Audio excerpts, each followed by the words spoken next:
Hey, what up? Starfire here. I'm making a ZG video for you guys today. I want to go over the ZG pool itself and what it looks like now that Burning Crusade's out and what it's good for. Alright, so what is ZG good for? ZG is good for experience from 51 to 62, maybe 63 if you really want to push it. As you can see from the screenshot here, essentially you can get 25k experience running duos. This is a great experience because you can get this in 12 minutes. I would expect 12 to 15 minutes. 12 minutes is kind of a fast run time, honestly. So at least 4 runs an hour. That's some great experience you're going to be getting. So you get more experience if you're doing solo on a mage. You can start doing it at 58 in greens if you really wanted to. You don't need great gear, but I would highly recommend certain consumes like mana potions. I also use solid dynamite. You could also use easy throw dynamite, as that's not required to be an engineer.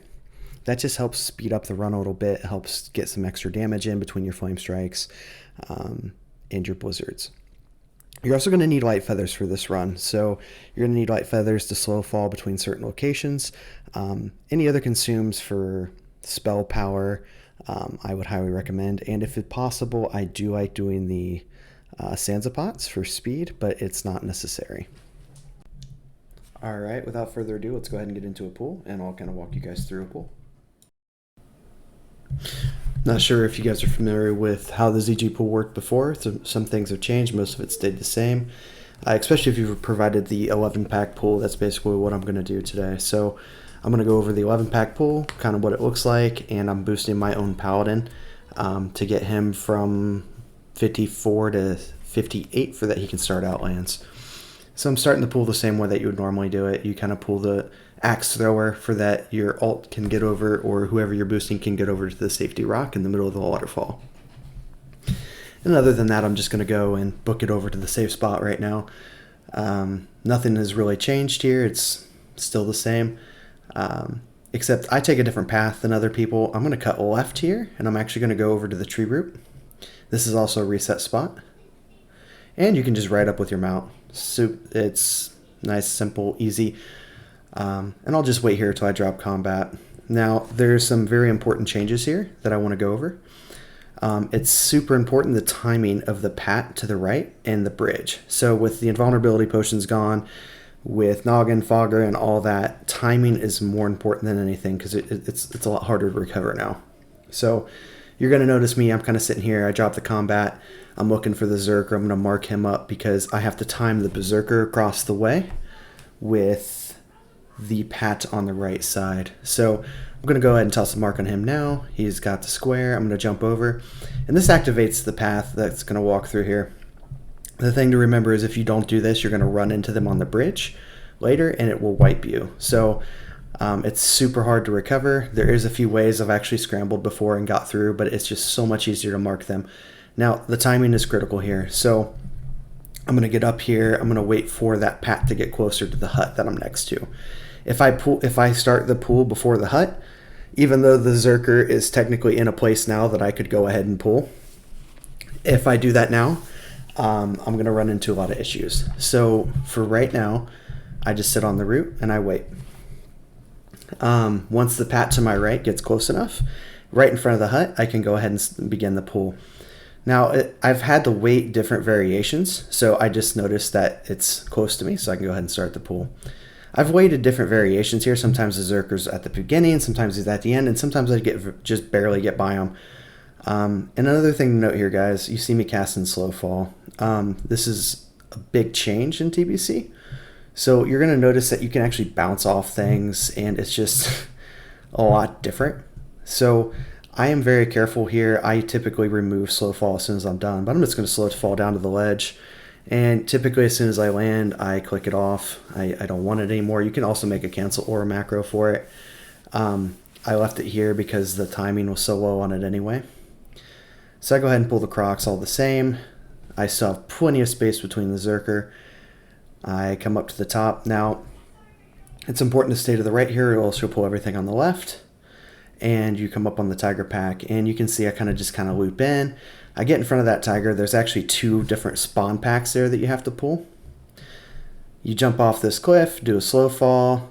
I did slow fall at a weight. I'm just, showing that it's still possible even though you slow fall late.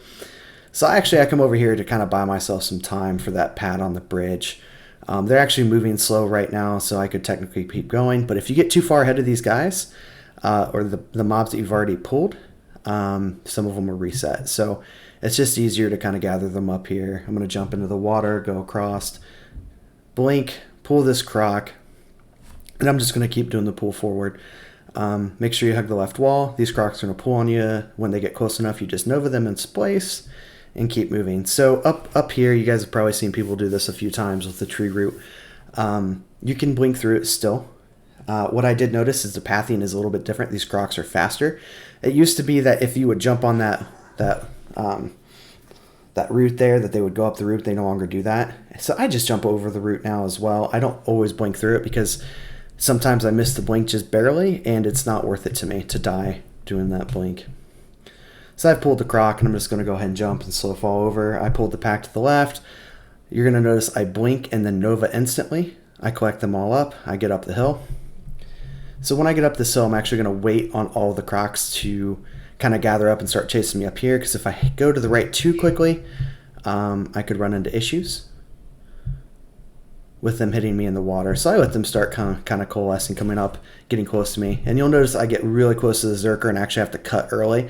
Now you're going to notice there's a lip below me too. If you ever get in trouble, you can actually run this lip. You see I'm passing it right now. You can actually run that lip instead of running at the top and then do your slow fall down. I've saved myself a few times from that Zerker. It's also nice to have slow fall potions here. Or I'm sorry, the swim speed potions. You kind of hit the water, you can swim super fast and nothing's going to catch you. But I'm totally fine here. I just keep moving. So standard pack. Now this is where you guys are going to notice something here. I'm going to get across here. You can kind of see I'm paying attention to the bridge above me to see if I can find out where that pad is. Here's the crocs. I'm looking around going, oh, please let them be across the bridge. And they are. They're way out of my way. They're actually all the way down because I've given them extra time to get further.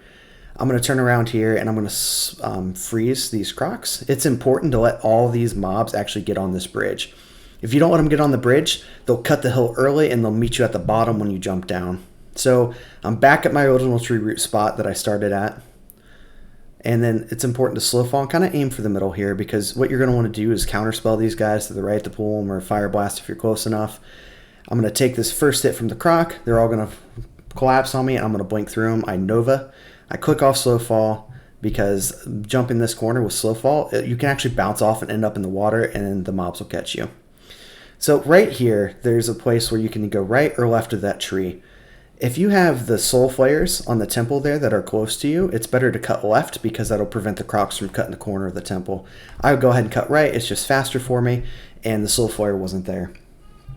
So now I'm going to hit the bridge, and you're going to notice I have a slightly different jumping spot here, right here. This is where I always do my jumps. I always hug the left side of the bridge, and you'll notice as I go up and down on the bridge, I actually, as soon as I land, I instantly strafe to the left.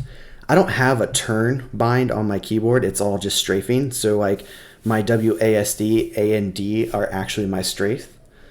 And I always just hug the rope. Now, I like to kill the crocs on the left side here a little bit. However, you don't want to get them too low there because the cubs will start running. And the last thing you want is a cub in this pack to run for help. So I guess I should explain that. You can actually have cubs in this pack, which is part of pulling the tigers. When they get low on health, they actually run for help. So it doesn't matter where they're at. They'll just run to the next closest mob and ask for help, right? And then that could be axe throwers, that could be anything. So you don't want to RNG that. You don't want them to go off and find something. So you want to make sure that you're killing these cubs. I'm actually really lucky in the video. The cubs actually have, they stay as part of the pack and they just die in the pack. You can actually have them run by you. I typically keep them on the bridge because they have to run by you to get help. And what I'll do is I'll nova them in place and Kona Cold them, and that's usually enough. But you have to be mindful of the rest of the pack. So notice how they're all kind of going away from me. I would have done the Kona Cold and killed them while the mobs are going away from me. But at the end of the day, you need to make sure you nova anything that goes by you. So I always have my nova ready just for those cubs. So you'll notice the strat has changed a little bit. I can't just frost, or I just can't blizzard the entire time, right? So I am doing rank 1 blizzards to kind of gather them, and then I am doing flame strikes to actually do the damage. And I usually try to get them as they're going away from me and they're going up the bridge. I'll flame strike, I'll jump down, I'll try to Nova them for that they're in there, or I'm sorry, blizzard them for that they're in the damage, and I'll kind of jump up and down for a while. So another strat that you could do instead of doing blizzard, if you're really comfortable with your rope jumping, you can just jump up and down constantly and try to keep them in that one flame strike spot to maximize your damage. I just try to control them with blizzard. Let me mention too, my gear, I don't have a T2 5-piece set. I don't have the ZG set. I have a few pieces from MC, and that's it. So this gear, this isn't a real gear dependent pool. You'll also notice I'm kind of throwing in some max rank blizzards to just try to get the damage out. I can usually get all these mobs killed. I think my average time was 13 minutes a pool with pretty crappy gear. You'll notice I do have some consumes. I actually have the ZG buff, which I just happened to get when I went to get my Sansa pot. The speed run is actually really nice. It makes the pool a lot smoother, I feel like. You'd stay ahead of the pack if you feel less pressure. I have some low-level arcane, like spell power as well. Notice it's a battle elixir. The other one's a guardian elixir. So if you get something like mage blood or whatever, you'll notice I'm just now evocating as well in my kill phase. I've been very mana efficient up until now. Evocate just lets me get my mana back. I also don't have the dagger for mana, so I don't have any gear, guys, and this is totally doable. When I did this solo, I was getting almost 55k experience on the mage.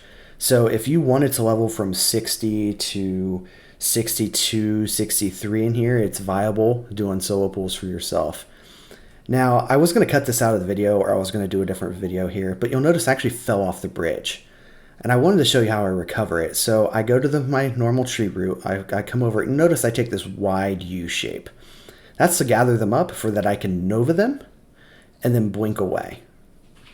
If you don't Nova them and you don't gather them, they'll probably murk you. So it's best to do it exactly how I just did there. And I go right back to my spot, and I resume the pool.